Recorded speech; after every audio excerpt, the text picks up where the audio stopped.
Guys, welcome back. Today I'm giving you a tutorial on how to add a cookie banner on your GoDaddy website. So let's get started.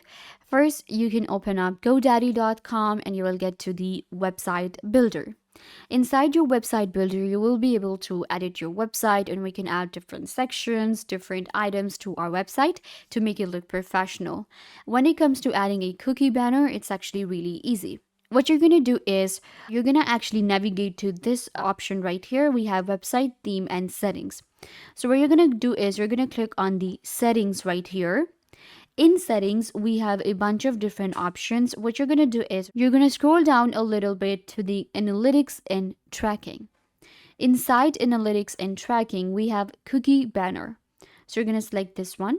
You can see this website uses cookies. So it's actually really easy, and this is what it will look like. You can see this is a cookie banner. It already has a text written, and we also have a title. So I don't think we need to kind of like customize it. It looks good. We use cookies to analyze website traffic and optimize your website experience. Okay, fine.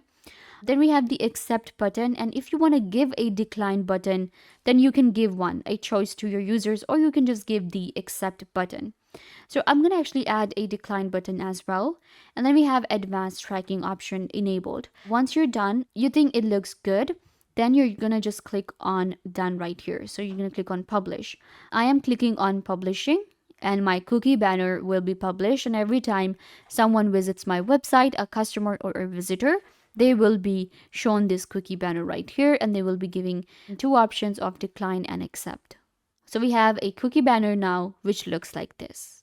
I hope that I was a big help. Don't forget to give this video a big thumbs up, leave a comment down below, turn on bell notification, and subscribe to YouTube channel.